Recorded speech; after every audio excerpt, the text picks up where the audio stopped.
प्रेक्षकांनो, ठरलं तर मग मालिकेचा आजचा भाग जबरदस्त खतरनाक दाखवला आहे. म्हणजे आता प्रियाला अडकवण्यासाठी सायली अर्जुनने मिळून ट्रॅप रचलेले असतातच आणि आता प्रियाचा मुखवटा सगळ्यांसमोर फाडण्याची वेळही आलेली असते. खोट्या प्रियाचं पितळ उघडं पाडायला जबरदस्त एंट्री होते काव्य आणि ईश्वरीची. आता काव्य ईश्वरीने जबरदस्त मास्टर प्लॅन रचलेला असतो सायलीच्या सांगण्यावरून. खोटे पुरावे सँडीच्या हाती सोपवून त्या प्रियासमोर त्यांना धावायला सांगतात. प्रिया त्याला वेळेवरती पकडते आणि चालते ते खोटे पुरावे. पण त्यानंतर जेव्हा प्रिया घरी येते ना, तेव्हा असा काही तमाशा रंगतो. आधी अधिराज येतो, नंतर सँडी आणि काव्या ईश्वरी दोघेही प्रियाच्या विरोधात सगळे पुरावे घेऊन तिथे हजरच होतात. आता सँडी आल्यानंतर प्रियाचे मागचे सगळे काही अफेअर्स जे आहेत त्याचे पुरावे उघड होतात. अधिराज लग्नानंतर प्रियाने त्याच्याशी ठेवलेले संबंध आणि त्या सगळ्याचे रेकॉर्डेड व्हिडिओ सुभेदारांना दाखवतो. त्यावेळेसच ईश्वरी काव्या दोघेंनीही प्रियाला अशी काही चपराक लगावली आहे ना, म्हणजे प्रियाचा खेळ जवळजवळ संपलाच आहे असं म्हणा. आता अश्विनसुद्धा तिच्या जाळ्यात अडकणार नाही आहे, कारण प्रियाचा खरा चेहरा सायली अर्जुनने सुभेदारांच्या समोर आणलाय, तेही पुराव्यासहित. पण हे सगळं नक्की घडतंय तरी कसं? आता प्रियाला सुभेदार काय शिक्षा देत आहेत? पण प्रियाचा हा तर पहिला गुन्हा समोर आलाय. प्रियाचे अजून कितीतरी कांड बाकी आहेत समोर येणं. ती सायली अर्जुन सगळ्यांसमोर कशी घेऊन येत आहेत बघूयात आजच्या भागात, आजच्या या व्हिडिओत. तर शेवटपर्यंत जरूर बघा. भाग कसा वाटतो ते कमेंट करून कळवा. अर्जुन सायली अधिराजकडून कन्फर्म करून घेतात की प्रिया नक्की त्यालाच भेटायला जाते ना, आणि त्यांचा तसा भ्रम असतो. पण अचानक सायलीचा फोन वाजतो. विमल तिला कुसुमचा फोन आल्याचं सांगते. सायली किचनमध्ये जाते, तोपर्यंत फोन बंद होतो आणि तेव्हा तिला कळून चुकतं की सँडीचा तर फोन केव्हाच येऊन गेलाय. ती पटकन अर्जुनला हाक मारून बोलावून घेते. सँडीचा फोन आल्याचं दाखवते आणि लोकेशन पण त्याने सेंड केलंय. याचा अर्थ इथे प्रियाच होती, म्हणजे प्रियाने तो फोन घेतलाय. प्रिया अधिराजला नाही तर सँडीला भेटायला गेली आहे. आपल्याला पटकन जावं लागेल. सायली अर्जुन काही गडबडीत निघणार. कल्पना प्रतापला ते महत्त्वाचं काम असल्याचं सांगतात. पण कल्पना त्या दोघांनाही ओरडते की तुमचं काय रे सतत बाहेर, हां, मी सांगितलं ना बाहेर कारणाशिवाय भटकायला जायचं नाही. त्यावर अर्जुन रिक्वेस्ट करतो. प्रतापचं पण तेच म्हणणं येतं की अर्जुन, हे बघ, आता इतक्या सगळ्या गोष्टी घडून गेल्यात ना की मला पण कल्पनाचंच बरोबर वाटतंय. तुम्ही कुठेही बाहेर जायचं नाही आहे. तेव्हा सायली विनंती करते की बाबा, अहो खूप महत्त्वाचं काम आहे म्हणूनच तर बोलतोय ना आम्ही. प्रताप म्हणतो की नाही म्हणलेलं कळत नाही का? नाही म्हणजे नाहीच. अर्जुन आता रिक्वेस्ट करणार. कल्पना मुद्दामच म्हणते की अहो चला आपण आपल्या खोलीतच जाऊन बसूयात, नाहीतर हे आपल्याशी वादच घालत राहतील. आता सायली अर्जुन दोघेही अडचणीत येतात. अर्जुनचा तीव्र संताप होतो की आता प्रिया सँडीला भेटायला गेले, म्हणजे ती त्याच्यासोबत काहीही करू शकते. पण इतक्यात सायली आपली वकिली बुद्धी कामाला लावते. सायली पटकन काव्या आणि ईश्वरीला फोन करते. दोघेही आता कॉलवरती असतात. तेव्हा काव्या सायली अर्जुन दोघांनाही अभिनंदन करते की सायलीताई, अगं आम्ही काल न्यूज बघितली, कालच तिची आठवणसुद्धा काढली होती. अर्जुन भाऊजी निर्दोष सुटलेत ऐकून खरंच खूप बरं वाटलं. ईश्वरीसुद्धा म्हणते की हो, अर्जुन सुटला ऐकून खरंच खूप आनंद झाला. तेव्हा सायली त्या दोघींनाही आता प्रियाबद्दल सांगते की प्रिया कशी मुलगी आहे हे तुम्हा दोघींनाही माहिती आहे, पण तिचं वागणं आता इतक्या खालच्या पातळीला उतरलं आहे ना की आम्हीच पेरलेल्या माणसाशी ती लगट करायला लागली. तेव्हा काव्या धक्क्यानं विचारते की काय? अगं सायलीताई, पण तिचं तर लग्न झालं आहे ना, तरी पण? तेव्हा सायली म्हणते की हो, पण बिचारा अश्विन भाऊजींना तिच्याबद्दल आणि तिच्या आधीच्या प्रियकराबद्दल काहीच माहीत नाही आहे ना. अगं म्हणूनच तर आम्ही तिच्या विरोधात पुरावे गोळा करतोय. तर तुम्हाला माझी मदत करायची आहे की कोणत्याही परिस्थितीत ते पुरावे तुम्ही आणायचे आहेत. सँडी नावाच्या मुलाकडे आहेत ते पुरावे. त्यावर काव्या म्हणते की अगं मग तू पटकन लोकेशन सेंड कर, आम्ही पोहोचू तिकडे.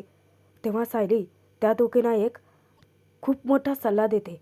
मास्टर प्लॅन म्हणा हवं तर. मला मधुभाऊ नेहमी म्हणायचे की पैसे कधीही एका जागी एकत्रित ठेवायचे नसतात, तर कधीकधी ते कितीतरी ठिकाणी ठेवायचे. एकीकडे जरी चोरी झाली तरी दुसऱ्या 2 ठिकाणचे पैसे व्यवस्थित राहतात. तसंच तुम्ही तिघेही करा. पुरावे एका ठिकाणी न ठेवता तिघेही पुरावे वाटून घ्या. म्हणजे ते पुरावे सेफ राहतील. ईश्वरी सायलीला निश्चिंत करते. सायली, फिकर नॉट. अजिबात काळजी करू नकोस. ते पुरावे आम्ही तुझ्या हातातच आणून देऊ. प्रियाला बिलकुल मिळणार नाहीत ते पुरावे. तेव्हा काव्यासुद्धा शब्द देते की सायलीताई, अगं तू आमच्यावरती विश्वास टाकलात, यातच आमच्यासाठी सगळं आलं. आम्ही हवं तर आमच्या जीवाची बाजी लावू, पण ते पुरावे तुझ्यापर्यंत पोहोचवूच. सायली काव्याला स्वतःची काळजी घ्यायला सांगते. जास्त दगदग करू नकोस. आता सायलीचा मास्टर प्लॅन तयार असतो. प्रियाची वाट लावायला ईश्वरी आणि काव्याची जबरदस्त एंट्री झाली. फोन ठेवल्यानंतर सायली दात ओठ खात पुटपुटते की आम्ही जरी तुझ्यापर्यंत पोहोचू शकत नसलो ना प्रिया, तरीसुद्धा आता माझ्या मैत्रिणी तिथे आल्यात. आता तुला कोणीही वाचवू शकत नाही. इकडे सांगितलेल्या लोकेशनवरती सँडी सायलीची वाट पाहत असतो. पण नेमकी तिथे टपकते प्रिया. जेव्हा सँडीचं लक्ष जातं त्याचे धाबेदन आणतात. प्रिया इथे. प्रिया धावत येते आणि सँडीची कॉलर पकडते. त्याला धमकावते की आत्ताच्या आत्ता गुपचूप ते सगळे पुरावे मला दे. सँडी, तू सायली अर्जुनला जाऊन मिळालास. मी तुझ्यासोबत ब्रेकअप केलं याचा बदला असा घेतोयस तू. तेव्हा सँडी त्याला ढकलतो. ब्रेकअप मी तुझ्याशी केले कारण तुझे खरे रंग मला दिसले होते. तेव्हा प्रिया धमकावते की उगाचच हुजरीगिरी करू नकोस. सँडी, गुपचूप पुरावे मला दे, नाहीतर तुला संपवायला मी मागे पुढे बघणार सुद्धा नाही. तेव्हा सँडी तिला ढकलतो. तिच्या तावडीतून सुटण्याचा प्रयत्न करत असतो. इतक्यातच ईश्वरी तिथे पोहोचते. पण ईश्वरीला धक्का बसतो कारण प्रिया आधी पोहोचलेली दिसते तिला. सँडी कसंबसं तिला चोराचं ढकलतो आणि तिच्या तावडीतून सुटतो आणि पळत सुटतो. तेव्हा ईश्वरीला टेन्शन येतं की आता सँडीला प्रियाच्या तावडीतून वाचवायचं कसं. स्कूटर पण तिची त्या बाजूला आहे. मग काय, ईश्वरी सायलीला शब्द दिल्याप्रमाणे स्वतःच्या जीवाची बाजी लावते. समोर ट्रॅफिक जरी असलं तरी सँडी गाड्याच्या आडून आडून धावत असतो. कसाबसा तरी मार्ग काढून ते पुरावे सुखरूप त्याच्याकडे ठेवतो. प्रिया त्याला पकडण्यासाठी त्याच्या मागे मागे असते. तोपर्यंत ईश्वरी डायरेक्ट गाड्यांच्या वरती चढते. गाड्यांच्या वरून तिने मार्ग काढलेला असतो. सँडी त्या ट्रॅफिकमधून बाहेर पडण्याआधीच गाड्यांवरून धावत ईश्वरी तिच्या स्कूटरपर्यंत पोहोचते. पटकन आपलं हेल्मेट घालते. सँडीला हाक मारते. सँडी पटकन ईश्वरीच्या स्कूटरवर मागे बसतो. ईश्वरी स्कूटर चालू करते. आता प्रिया अशी सँडीला धरायला येणार तितक्यातच ईश्वरी सँडीला घेऊन पसार होते. प्रियाने सँडीचा शर्ट धरलेला असतो पण सँडी तिला चोराचा ढकलतो. आणि मग काय, ईश्वरी पुढे सँडीला स्कूटरवरून घेऊन जात असताना प्रिया तिथल्याच रिक्षातून त्या दोघांचा पाठलाग करत असते. ईश्वरी जमेल तितक्या फास्ट स्कूटर चालवत्या आणि प्रिया पाठीमागून रिक्षावाल्याला त्यांचा पाठलाग करायला लावते. इकडे सुभेदारांच्या घरी इन्स्पेक्टर सावंतांना बोलवलेलं असतं. चैतन्य, सायली, अर्जुन, इन्स्पेक्टर सावंत आता चौघेही केसबद्दलच चर्चा करत असतात. सायली म्हणते की प्रियाच्या बाबतीत आता कुठलाही पॉईंट सुटत नाही आहे. त्यावर अर्जुन म्हणतो की पण तुमच्या एक गोष्ट लक्षात येते का, कारण हे सगळे पॉईंट जाऊन शेवटी संतोषपाशी थांबत आहेत. म्हणजे याचा अर्थ असा की संतोषचा एखादा वीक पॉईंट प्रियाच्या हाती लागला आहे आणि म्हणून ती त्याला ब्लॅकमेल करते आणि त्याच कारणाने संतोषने आळ स्वतःवरती घेतला आहे. आता आपल्याला संतोषचा वीक पॉईंट शोधावा लागेल. सायली विचार करते की पण त्याची अशी कुठली तुकरीनस असेल जे आपल्याला सापडेल. अर्जुन आता चैतन्य, इन्स्पेक्टर सावंतवरती मोठी जबाबदारी सोपवतो की तुम्ही दोघेही जा आणि त्याचा सगळं फॅमिली बॅकग्राऊंड चेक करा. त्याच्या फॅमिलीमध्ये कोण कोण आहे, काय प्रॉब्लेम आहे नक्की. चैतन्य शब्द देतो की तू काळजी करू नकोस, त्याचे सगळे माहिती मी काढून आणतोच. इन्स्पेक्टर सावंत म्हणतात की अगदी बरोबर बोलतायत अर्जुन सर तुम्ही. आता संतोष जेलमध्ये तोपर्यंत आपण त्याची इन्फॉर्मेशन काढून घेऊ शकतो. त्यावर सायली म्हणते की खरं तर संतोषवरती तिथे नजर ठेवायला तुम्ही आहात ना, म्हणून आम्हाला काळजी नाही आहे. कारण प्रिया कधी घातपात करेल सांगता येत नाही. त्यावर अर्जुन म्हणतो की चला, म्हणजे आपल्याला आता संतोषचा वीक पॉईंट शोधायचा आहे आणि एकदा का ते कळलं तर मग संतोषच आपल्याला सांगेल की प्रियाने तो खून का आणि कशासाठी केला होता ते. त्यानंतर प्रियाला एक्सपोज करणं यांच्यासाठी सोपंच होऊन जाणार आहे. इकडे सायलीने सांगितल्यानुसार आता ईश्वरी, सँडी, काव्या तिघांचाही मास्टर प्लॅन ठरलेला असतो. आता जेव्हा प्रिया रिक्षातून येते तेव्हा मुद्दामच यांची नाटकं सुरू होतात. सँडीला ते धावायला सांगतात की पळ पळ सँडी, प्लीज पळ, पुरावा प्रियाच्या हाती लागू देऊ नकोस, अरे माझ्या गाडीचं पेट्रोल संपलं यार, धाव तू. तेव्हा सँडी आता खोटे, म्हणजे त्या पॅम्पलेटमध्ये काहीही नसतं पॉकेटमध्ये, ते सगळं रिकामे कागद घेऊन धावत सुटतो. आणि प्रिया आता त्या रिक्षावाल्याला सँडीचा पाठलाग करायला सांगते. आता प्रिया काव्याला जोराचा धक्का देणार, त्याच्या आतच ईश्वरी तिला आपल्याकडे खेचते. आता ईश्वरीने कसंबसं काव्याला वाचवलेलं असतं. ईश्वरीच्या डोक्यात तिडीक जाते की मूर्ख आहे का ही प्रिया, अगं तू प्रेग्नेंट आहे तिला माहिती आहे ना. तेव्हा काव्या उसाचा टाकत ईश्वरीचे आभार मानते की थँक गॉड यार, तू मला लवकर स्वतःकडे खेचलं, नाहीतर त्या प्रियाने मला धक्का द्यायला मागे पुढे बघितलं नसतं. त्या प्रियाचं मन तसंही काळं कुट्टच आहे गं. आणि आपण कोणाकडून चांगलं वागण्याची अपेक्षा करतोय, प्रियाकडून. त्यावर ईश्वरीला खरं तर काव्याचं इतकं कौतुक असतं, म्हणजे प्रेग्नेंट असूनसुद्धा सायलीपर्यंत पुरावा पोहोचवायचा म्हणून तिने स्वतःच्या जीवाचीही बाजी लावली, स्वतःचाही विचार केला नाही. त्यावर काव्या म्हणते, अगं IAS होण्याचं स्वप्न बघते मी, आता मला जिल्ह्यातला कचरा साफ तर करावा लागणारच आहे. बघ मी IAS होऊन दाखवेन, पण आधी सुभेदारांच्या घरातला हा प्रिया नावाचा कचरा साफ करायचा आहे. खरं तर मग मी सुभेदारांच्या घरापासूनच सुरुवात केली असं समज. ईश्वरी काव्याचं कौतुक करते की कमाल आहेस तू आणि तुला IAS होण्यासाठी ऑल द बेस्ट. काव्या म्हणते की अगं पण आपल्या दोघींनाही ऑल द बेस्टची गरज आहे, कारण आता खरे पुरावे सायलीपर्यंत पोहोचवायचे आहेत. इकडे सँडी एका ठिकाणी येऊन अडकतो, कारण पुढे काही रस्ताच राहिलेला नसतो. तो धावून इतका थकलेला असतो की प्रियाच्या अचूक हाती लागतो. आता प्रिया त्याचे कॉलर पकडून पुरावे हातून खेचून घेते. गपचूप निघा इथून, नाहीतर तमाशा करेन मी, राडा करेन रस्त्यावरती. सँडी म्हणतो की खूप महागात पडेल तुला प्रिया, आणि तसाच तो तरातरा निघून जातो. पण किती शातीर आहे ना सायली, नाही म्हणजे प्रियाला किती वेड्यात काढलं. स्वतःला अतिहुशार समजणारी प्रिया खरं तर स्वतःच्या पायावरच कुऱ्हाड मारून घेते. म्हणजे इतकं मूर्ख कोण असू शकतं. अरे यार, ते बंद पॉकेट कधीतरी उघडून बघायचं. प्रिया आता मनात आनंद साजरा करते, का तर तिला पुरावे मिळवलेत. अर्जुन, सायली, तुम्ही माझ्यापर्यंत कधीच पोहोचू शकत नाहीत. तुम्ही काय केलं असतंस, रोहन, सचेत सोबतच त्या लोकांना भेटला असाल, माझ्या बाकीच्या अफेअर्सची सगळी यादी तुम्ही काढली असेल, पुरावे मिळवले असतील, फोटोज मिळवले असतील, पण आता ते सगळे पुरावे मी चाळून टाकणार आहे. तुम्ही माझ्यापर्यंत कधीच पोहोचू शकत नाहीत. त्यानंतर लायटर काढून प्रिया ते खोटे पुरावे चालते आणि भलताच आनंद साजरा करते की मी तन्वी आहे आणि तन्वीच राहणार, आणि तुमच्या ते घरातले सुभेदार लोक तन्वी म्हणूनच मला डोक्यावर मिरवणार.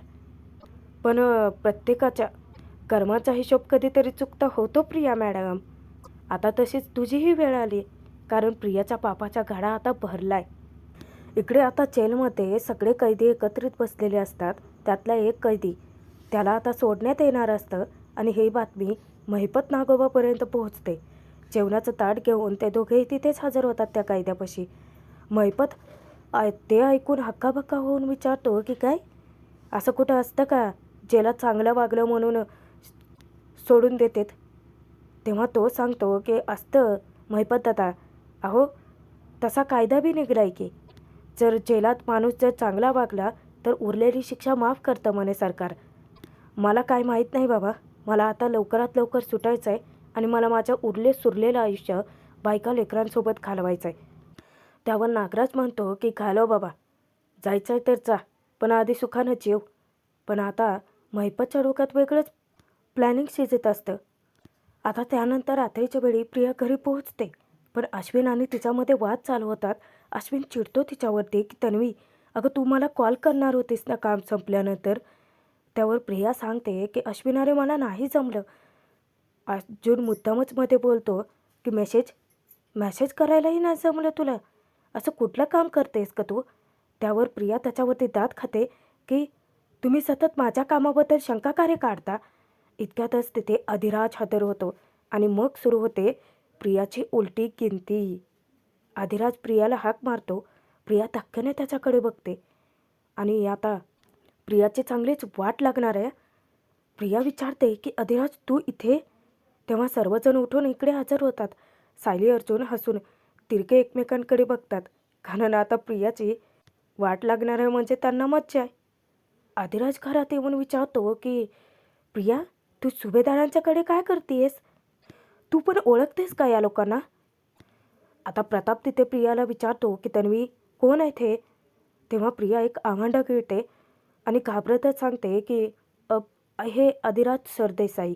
आणि अधिराज हे माझे आई बाबा आणि हा माझा नवरा अश्विन. त्यावर अधिराज आता असा काही ड्रामा चालू करतो ना, तो विचारतो की नवरा, आणि अचानक जाऊन तो अश्विनचा गळाच आवळतो. काय रे, दारू पिऊन सतत धिंगाणा घालतोस, तमाशा करतोस, बायकोला मारहाण करतोस. अरे बायकोला मारण्यात कसला राय पुरुषार्थपणा? अश्विन अधिराजला ढकलतो की एक मिनिट, कोण आहेस तू आणि कसा वागतोयस तू माझ्याशी? तेव्हा घरातले सर्वजण चिडलेले असतात. कल्पनासुद्धा जाब विचारते की कोण आहेस तू आणि अश्विनसोबत असा का वागतोय? अश्विन प्रियाला जाब विचारतो की तन्वी अगं कोण आहे हा आणि माझ्याशी वागण्याची ही कसली पद्धत? आता प्रिया इतकी घाबरून गेलेली असते. अधिराज म्हणतो एक मिनिट, तुम्हा सगळ्यांशी बोलायच्या आधी मला प्रियाशी बोलून घ्यायचं आहे. प्रिया तू माझ्यासोबत घरी राहायला येणार होतीस ना, चल आत्ताच्या आत्ता जाऊयात. आता सर्वजण हादरूनच जातात की. अश्विन धक्क्याने विचारतो की तन्वी अगं तू तर मला म्हणाली होतीस की मैत्रिणीकडे राहायला जाणार आहे. तेव्हा प्रिया त्याच्या होला हो करते, घाबरत सांगते की हो हो हो हो मी माझ्या मैत्रिणीकडेच राहायला जाणार होते. त्यावर अधिराज भडकतो की प्रिया अगं आत्ता तरी खरं बोल, एकतर तुझ्या नवऱ्याशी तरी खरं बोल, नाहीतर माझ्याशी तरी. आता प्रताप तिथे विचारतो की एक मिनिट, अरे हे सगळं काय कन्क्लुजन आहे? तेव्हा आतापर्यंत शांत असलेले सायली अर्जुन आता प्रियाचा मुखवटा फाडायला सज्ज असतातच. सायली प्रतापला म्हणते की मी सांगते सगळं बाबा. आतापर्यंत प्रियाने जे काही सांगितलं त्यातली फक्त एकच गोष्ट खरी, ते म्हणजे अधिराज सरदेसाई. हा सगळा प्रियाचा खोटारडेपणा आहे. आपल्याला प्रियाने सांगितलं होतं की ती एका फॅशन कंपनीमध्ये काम करते, त्याचेच मालक आहेत हे अधिराज फॅशन्स कंपनीचे. तेव्हा अश्विन धक्क्याने विचारतो की एक मिनिट, पण तन्वी तर मला अधिरा फॅशन म्हणाली होती. त्याला मागच्या वेळचं प्रियाचं बोलणं क्लिक होतं आणि तो सांगतो. त्यावर अर्जुन म्हणतो की तुला कन्फ्युजनमध्ये टाकायचं होतं, कारण तुझ्या काहीही लक्षात राहत नाही असं दाखवून देऊन तुला पूर्ण कॉन्फिडन्सच तिला वीक करायचा होता आणि तिने ते केलंय. बाबा लग्नाच्या आधी प्रियाच्या आयुष्यामध्ये अनेक पुरुष येऊन गेलेत, पण लग्नानंतर तिच्या आयुष्यात आलेला हा पहिला पुरुष. सायलीने असं बोलता क्षणी अश्विनला ते ऐकवत सुद्धा नाही. तो विचारतो की व्हॉट नॉनसेन्स. त्यावर सायली वैतागत म्हणते की दुर्दैवाने हे सगळं खरं आहे अश्विन भाऊजी. त्यावर आता प्रिया अकांड तांडव करायला लागते. उगाचच काहीतरी बोलू नकोस हा, कारण सायली अश्विनला सांगते की ती दुर्दैवाने तुमच्याशी एकनिष्ठ नाही आहे. उगाचच माझ्या नवऱ्याच्या डोक्यात तू काहीही भरवू नकोस. अश्विन अरे ती उगाचच दोघेही माझी बदनामी करतायत. खरं तर प्रिया अधिराजसोबत लोणावळ्याला सुद्धा गेले होते. कुठे कुठे ती भटकत असते याबद्दलही सायली सुभेदारांना सांगते. त्यांच्या पायाखालची जमीन हादरलेली असते सत्य ऐकून. आता प्रिया अधिराजवरती सुद्धा डाफरते आणि अधिराज सर तुम्ही सुद्धा या दोघांच्या प्लॅनमध्ये सामील झालात. त्यावर अधिराज विचारतो की पण प्रिया अगं तूच मला सांगितलं ना की तुझा नवरा दारू पिऊन तमाशे करतो, मारहाण करतो, जराही कामधंद्याचं काही बघत नाही. त्यावर प्रिया म्हणते की उगाचच आता खोटे आरोप लावू नका अधिराज सर, मी तुमच्याकडे काम करते, गुपचूप मान खाली घालून काम करते तिथे, मग माझ्या नवऱ्याचा विषय तुमच्याकडे काढण्याचा प्रश्न येतोच कुठे? हा माझा नवरा आहे आणि माझ्या याच्यावरती खूप प्रेम आहे. आता सायली मुद्दामच विचारते की हो का, पण तुझ्या बोलण्यावरती कशाला विश्वास ठेवायचा आम्ही? त्यावर प्रिया वचकते की कारण मी खरं बोलते म्हणून. सायली विचारते की हो का? घरातल्यांना ती सांगते की चला आता अर्जुन सांगतो खरं तर की चला आता आपण प्रियाच्या अजून एका एक्स बॉयफ्रेंडला भेटूयात. तेव्हा प्रिया धक्क्याने विचारते की कुणाला, आणि अर्जुन पुढे बोलावतो सँडीला. सँडी येता क्षणी प्रियाचे धाबेदान आणतात. चेहऱ्याचा पार रंग उडालेला असतो. सँडी मुद्दामच विचारतो की काय प्रिया, नाही म्हणजे तुझ्या सासू सासऱ्यांसमोर तरी ओळख दाखवणार आहेस की नाही मला? त्यावर कल्पना इतकी चिडते, कोण आहेस तू? सँडी सांगतो की मी सँडी, प्रियाचा एक्स बॉयफ्रेंड, आणि माझ्या माहितीप्रमाणे फक्त मीच तिचा बॉयफ्रेंड नव्हता तर आणखीन 4-5 मुलांना पैशासाठी ही झुलवत होती. आता ते सगळे शब्दसुद्धा सुभेदारांना ऐकवायचे होतात. कानात जणू काही शिशाचा रस ओतल्यासारखं होतं त्यांना. त्यानंतर प्रियाची सगळी कर्मकांड आता अर्जुन उघडकीस आणतो. आश्रमात असताना प्रिया गरिबीचं नाटक करायची, भोळेबाबडे असल्याचे दाखवायची आणि खूप साऱ्या मुलांकडून पैसे उकळवायचे आणि त्याच पैशांवरती ती ऐश करायची. आता सुभेदारांना धक्क्यावर धक्के बसत चाललेले असतात.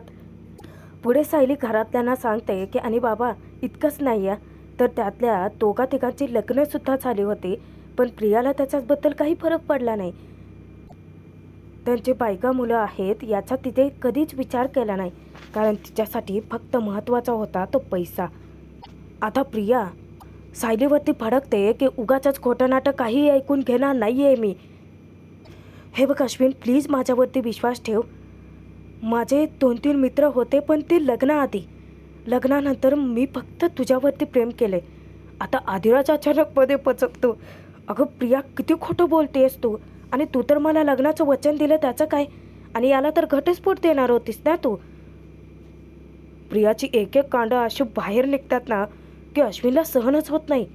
तो रडायला लागतो आणि विचारतो की तन्वी, घटस्फोट देणार आहेस तुम्हाला, याच्यासोबत लग्न करणार आहेस, इतकी मजल केली तुझी. हे बघ तन्वी, आपण तुझ्या एक्स बॉयफ्रेंडबद्दल काहीही नको बोलायला, कारण माझासुद्धा तसा एक पास्ट होता. अगं पण लग्नानंतर त्याला सहन होत नसतं. त्यावर प्रिया आता त्याला गळ घालायला लागते, घोळात घेण्याचा प्रयत्न करते. नाही हा प्रिया, नाही, यावेळी अश्विन फसणाऱ्यातला नाही आहे. उलट तो प्रियाच्या हातून हात काढून घेतो. म्हणजे या सगळ्यात आता प्रिया एकटी पडते. प्रियाचं पुन्हा तेच चालू होतं, मेलोड्रामा. अश्विन अरे प्लीज माझ्यावरती विश्वास ठेवा रे अश्विन, मी खरंच पवित्र आहे, मी फक्त मनापासून तुझ्यावरती प्रेम केलं आहे. अरे हा हा हा आधिराज, हा अर्जुन सायलीचा माणूस आहे, तो त्यांच्या सांगण्यावरून आपले फूट पाडतोय. अश्विन प्लीज माझ्यावरती विश्वास ठेवा रे. तेव्हा कल्पना चिडते, मला तर ना कळतच नाही आहे की कुणावरती विश्वास ठेवायचा. त्यावर आता प्रियाचा मोर्चा वळतो, तो म्हणजे अर्जुनकडे. आई मी सांगते. हा हा हा तुमचा मुलगा वकील अर्जुन सतत म्हणत असतो ना की पुराव्यांशिवाय कधीच काही बोलत नाही तो. मग त्यांना विचारा ना, सायलीला विचारा की आहेत का त्यांच्याकडे कुठले पुरावे. प्रिया काय करावं, तिला आता असं वाटतं की तिने पुरावे खरं तर चाललेत, नष्ट केलेत, पण खरा खेळ तर अजून बाकी आहे प्रिया. इथे तर अर्धी वाट लागली. जेव्हा अर्जुन प्रियाला सांगतो की हो मी कधीच पुराव्यांच्या व्यतिरिक्त काहीच बोलत नाही, तेव्हा सायली ईश्वरी आणि काव्याला हाक मारून बोलावून घेते. ज्या वेळेला प्रिया मागे वळून पाहते तेव्हा ईश्वरी काव्या पुरावे घेऊनच हजर झालेल्या असतात. प्रियाच्या नजरेला नजर भिडवून ईश्वरी विचारते की काय, तुला काय वाटलं होतं की तू सबूत नष्ट केलेस, हो ना? काव्या प्रियाला विचारते की तू स्वतःला शेर समजतेस का? तू शेर आहेस तर आम्ही सव्वा शेर आहोत प्रिया. तुझे आधीचे सगळे एक्स बॉयफ्रेंड आणि लग्नानंतरचा आता आधिराज सरदेसाई याच्यासोबत अफेअर्सचे सगळे पुरावे आम्ही घेऊनच आलो आहोत प्रिया. ईश्वरी अर्जुनकडे तर काव्या सायलीकडे ते पुरावे सोपवतात. सायली आता अश्विन घरातल्या सगळ्यांना सांगते की अश्विन भाऊजी, आई बाबा, तुम्ही सर्वजण आपलं मन घट्ट करा, कारण यामध्ये प्रियाचे लग्नाआधीचे आणि लग्नानंतरचे अफेअर्सचे सगळे पुरावे आहेत, जे पाहून तुम्हालाही मोठा धक्का बसू शकतो. सायली आता कल्पना, प्रताप, अश्विनच्या हाती ते पुरावे सोपवते. अर्जुन अस्मिताच्या हाती सोपवतो आणि सांगतो की यामध्ये प्रिया त्या मुलांशी काय चॅट करायची, त्या मुलांनी दिलेले लव्ह लेटर्स, महागडे गिफ्ट आणि सोबतच त्यांचे प्रियाबद्दलचे सगळे स्टेटमेंट आहेत. म्हणजे प्रियाचा खेळ आज संपला. आता प्रियाचे ते सगळं थेरं बघून सुभेदारांच्या तळपायाच्या मस्तकात गेलेली असते. अश्विनला तर इतका मोठा धक्का बसलेला असतो. त्यातच मूर्ख प्रिया तोंड वर करून अजून विचारते काव्य आणि ईश्वरीला, हे पुरावे तर माझ्याकडे होते ना, मग हे तुमच्याकडे कसे आले? एकीकडून काव्या आणि दुसरीकडून ईश्वरी जोरदार छपराक लागावते ना, चांगलं थोबाड फोडतात प्रियाचं. आणि मग काय प्रेक्षकांनो, इतका छान जबरदस्त खतरनाक भाग इथेच संपतोय हो. पण पुढे मात्र ट्विस्ट छान आलाय. आता अधिराजची वेळ. अधिराज विचारतो की प्रिया, तुला काय वाटत होतं? तू फसवतेस मला, उलट मी फसवत होतो तुला. आपल्या प्रत्येक डेटचे व्हिडिओ या पेनड्राईव्हमध्ये रेकॉर्डेड आहे प्रिया. आता सगळं झाल्यानंतर तरी पण प्रिया अश्विनला विनवण्या करत असते की अश्विन हे सगळं खोटं आहे. आता अश्विन तिच्यावरती बचकतो, भडकतो की तन्वी, आजपासून तुझा नवरा तुझ्यासोबत कसलाच नाही आहे एवढं लक्षात ठेव. आता प्रियाला घराबाहेर काढले या प्रेक्षकांनो. अर्जुन म्हणतो आता तर फक्त तुझे काही गुन्हे बाहेर आलेत. सायली तिला सांगते की आम्हाला तुला एका गावात ठार करायचंच नाही आहे प्रिया. रोज रोज आम्ही तुझ्यावरती घाव घालू आणि रोज तुझी अवस्था अशीच होणार आहे. आता प्रियाचे एक एक गुन्हे बाहेर निघणार आहेत. पण खरं सांगा प्रेक्षकांनो, खरा ट्विस्ट तर तो येणार आहे ज्यावेळेस सगळ्यांना कळेल की सायली खरी तन्वी आहे. आणि ते पाहणं जास्त मनोरंजक ठरणार.